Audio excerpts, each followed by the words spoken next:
Capítulo 2. Los pecadores no quieren creer en las amenazas de Dios, hasta que llega el castigo. Si no hacéis penitencia, todos os perderéis. Lucas 13. Después que el Señor hubo prohibido a nuestros primeros padres el gustar fruto vedado, la desgraciada Eva se acercó al árbol. Compareció la serpiente y le dijo: Pregúntate por qué os ha prohibido el Señor alimentaros de tan bello fruto. Eva contestó: por temor de no exponernos a la muerte. Génesis 3. He aquí la debilidad de Eva. El Señor había decretado absolutamente la pena de muerte, pero Eva empezó a dudar. Si yo como del fruto, decía, moriré quizá. Viendo el demonio que Eva temía poco las amenazas de Dios, la alentó y le dijo: no temas, no morirás. Así la engañó y la arrastró a comer el fruto prohibido.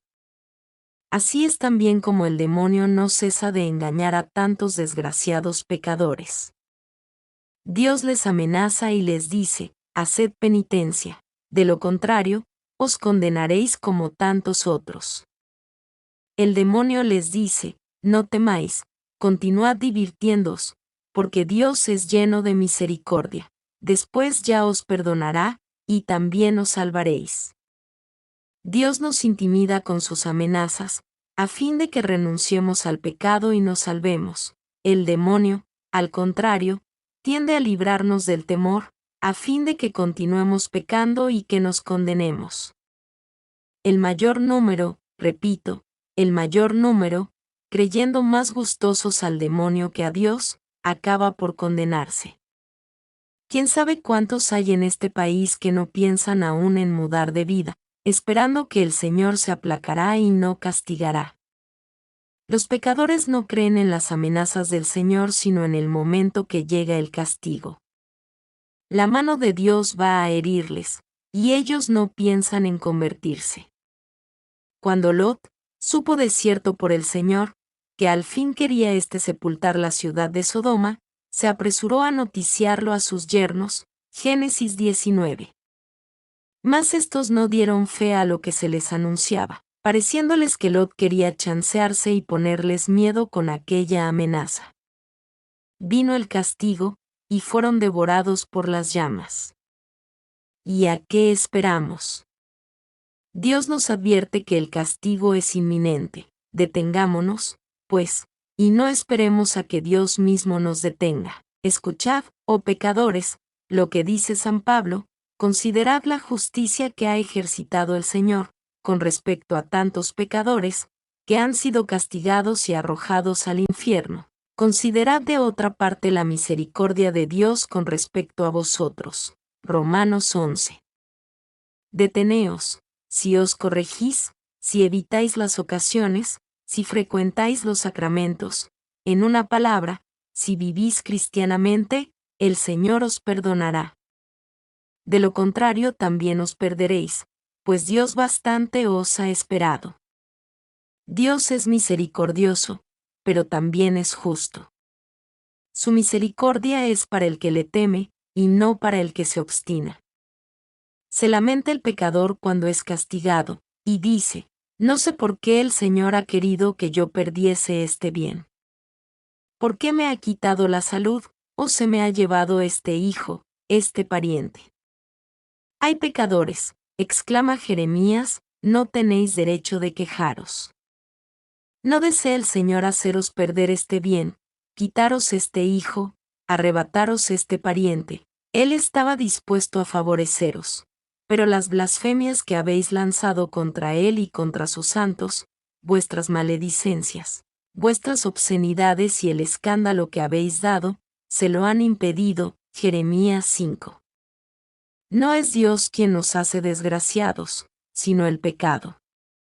Sin razón, pues, nos quejamos de Dios cuando se muestra severo con nosotros. Mucho más crudamente le tratamos nosotros, pagando sus gracias con nuestra ingratitud. Se engañan los pecadores creyendo llevar la felicidad por medio del pecado, porque el pecado es quien les aflige y los hace desgraciados. Ya que tú no has querido servir a tu Dios, con el placer que Él comunica a sus servidores, servirás a tu enemigo, serás afligido y pobre, y este enemigo acabará por hacerte perder el alma y el cuerpo. David dice que el pecador se cava, con sus propias culpas, el abismo en que ha de ser sumergido. Salmo 7. Ve del hijo pródigo, que para vivir en libertad y divertirse a sus anchuras, dejó la casa de sus padres, más precisamente por haberla dejado, se vio reducido a cuidar cerdos. Y cayó en tan espantosa miseria, que ni aún podía quedar saciado con el grosero alimento que les daba. Cuenta San Bernardino de Sena, que un hijo impío arrastró a su padre por tierra. ¿Y qué sucedió? Que este malvado fue también un día arrastrado por su hijo, mas llegando a un cierto punto, exclamó: «Basta, detente, yo no arrastré a mi padre sino hasta aquí. Detente pues tú también, pecador». Dice Baronio que la hija de Herodías, la que hizo cortar la cabeza de San Juan Bautista, pasando un día sobre un río helado, el hielo se rompió de repente, y ella se hundió hasta el cuello, de suerte que, agitándose para salvarse, quedó la cabeza separada del tronco. Así es como se hizo patente el castigo del cielo. Dios es justo, pecador, cuando es llegado el tiempo de la venganza, el pecador queda ahogado por el mismo lazo que había preparado con sus propias manos. Salmo 9. Temblemos de espanto al ver que los demás son castigados, siendo nosotros igualmente culpables. Cuando la torre de Siloé aplastó a 18 personas, dijo el Señor a los que le rodeaban: «Creéis que ellos eran los únicos pecadores, pero vosotros lo sois también, y si no hacéis penitencia, pereceréis como ellos». Lucas 13:4. ¿Cuántos desgraciados se pierden, porque esperan falsamente en la misericordia de Dios? Ellos continúan su mala vida, diciendo que Dios es misericordioso. No hay duda, Dios es misericordioso, y por esto ayuda al que espera en su misericordia. Salmo 17:31, es decir, al que espera con la intención de corregirse, mas no al que espera queriendo continuar en ofenderle. Semejante esperanza no es agradable al Señor, al contrario, la detesta y la castiga. Infelices pecadores. Vosotros no conocéis en qué consiste vuestra mayor desgracia, y es que estáis perdidos, y no lo percibís. Estáis ya condenados al infierno, y os chanceáis, os divertís, y despreciáis las amenazas del Señor, como si estuvierais seguros que no os castigará. No sé de dónde sacáis esta maldita seguridad. Sí, maldita, porque ella es tal que os arrastra infaliblemente al infierno. Ezequiel 38. El Señor se complace en esperar, pero, cuando de la hora del castigo, condenará a las penas eternas a estos desdichados pecadores que viven tranquilos, como si no hubiese infierno para ellos. Detengámonos, pues, en la senda de la iniquidad, corrijámonos, si queremos librarnos de los terribles estragos que nos amenazan. Si no cesamos de pecar, el Señor se verá forzado a castigarnos. Salmo 36, 9. Los que se obstinan serán expulsados, no solo del paraíso, sino también de la tierra, por temor de que con sus malos ejemplos no arrastren consigo a los demás al infierno.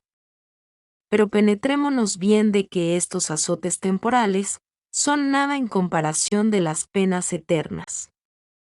La segura está ya en la raíz del árbol. Si se cortan las ramas, el árbol vive todavía, mas, cuando se cortan las raíces, está perdido sin remedio y se le arroja al fuego. El Señor tiene la mano levantada para descargar el golpe sobre vosotros, y vosotros permanecéis aún en su desgracia. Temblad, porque pronta está la segura caer sobre la raíz. Temblad que Dios no os haga morir en el pecado, y que no os precipite al infierno, en donde vuestra pérdida será irremediable. Mas hasta ahora, diréis, he cometido grandes pecados, y Dios ha tenido siempre paciencia, sin que me haya castigado. Lo mismo espero que sucederá en lo sucesivo.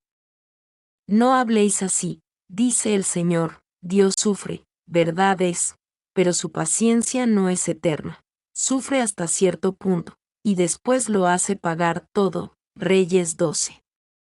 El abuso de las misericordias contribuye a la condenación de los ingratos. Jeremías 12.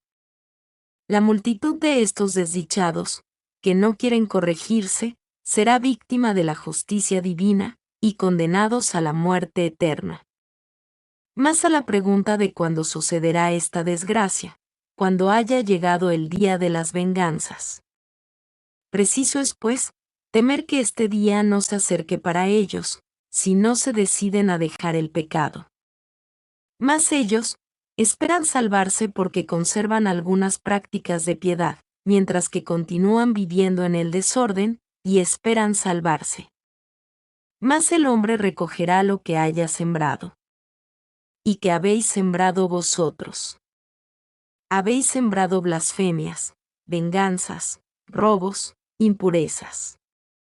Así que queréis pues esperar. El que siembra pecados no puede esperar sino los castigos del infierno. Continúa pues, hombre culpable, viviendo revolcado en el fango de las torpezas. Tú no haces más que añadir combustible, hasta que llegue el día en que el fango que te rodea se convierta en pez, para nutrir más y más la llama voraz, que ha de devorarte eternamente tus entrañas. Hay hombres, dice San Crisóstomo, que fingen no ver los castigos que tienen delante de sus ojos. Otros hay que no quieren temer el castigo mientras no le vean llegar. Más sucederá, con todos estos hombres, como sucedió con todos los que vivían en tiempo del diluvio. El patriarca Noé anunciaba a los pecadores los castigos que el Señor les preparaba. Estos desgraciados no daban crédito a sus amenazas, y aunque viesen que Noé edificaba el arca, ni menos pensaban en corregirse. Ellos continuaron viviendo en el pecado, hasta que el castigo llegó, y los sumergió a todos. La pecadora citada en el Apocalipsis decía, «Yo soy reina, y nada tengo que temer». Continuó viviendo en la impureza, y gloriándose de no ser castigada. Mas sobrevino de repente el castigo tal como lo habían predicho. ¿Quién sabe, si hoy es el último día en que os llama el Señor? Refiere San Lucas. Que el propietario de un campo, habiendo encontrado una higuera que 3 años hacía no daba fruto, mandó cortarla y echarla al fuego para que desembarazase su puesto. Díjole el viñador, veamos primero si este año produce algún fruto, y si no, la quemaréis.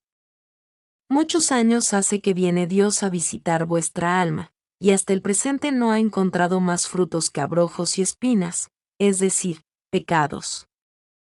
Escuchemos la voz de la justicia divina que clama, cortad este árbol, pero contesta la misericordia, aguardemos un poco más, veamos otra vez si este desgraciado quiere convertirse. Temblad, pues, porque la misericordia está de acuerdo con la justicia para quitaros la vida y precipitaros al infierno, si pronto, ahora mismo no os corregís. Temblemos, y hagamos de manera que no se cierre sobre nuestras cabezas la abertura del pozo. Salmo 68. El pecado va estrechando poco a poco la salida del estado de condenación en que ha caído el pecador, y al fin se halla aquella salida de tal modo cerrada que es imposible el salir de ella. Esta desgracia acontece cuando el pecador pierde la luz y no hace caso de nada, desprecia la ley de Dios, los avisos, los sermones, las amenazas y las excomuniones. Se mofa hasta del infierno, y acaba algunas veces por usar de este lenguaje impío. Muchos en él caen, muy bien puedo yo caer. Nos hacemos la pregunta si el que así habla puede salvarse. Puede salvarse, no hay duda, pero es moralmente imposible que se salve. Si hubierais llegado hasta el punto de despreciar los castigos de Dios, si a tan fatal desgracia hubierais llegado, observad lo que debéis hacer ahora. No queréis abandonaros a la desesperación. No, hermano mío, dirigíos a la Santísima Virgen. Aun cuando estuvieseis desesperado, dice Blosio, que María es la esperanza de los desesperados, y el socorro de aquellos que se hallan abandonados. Oh reina mía, dice San Bernardo, el desesperado que espera en vos, ya no es desesperado. Más se dirá, si Dios quiere que yo sea condenado, ninguna esperanza puedo tener. No, hijo mío, no quiero verte condenado. El Señor es quien habla, no quiero la muerte del impío. Entonces, ¿qué queréis pues, Señor mío? Quiero que el pecador se convierta y viva. Ezequiel 33. Arrojaos pues, a los pies de Jesucristo, que os espera con los brazos abiertos. Haced el acto de dolor.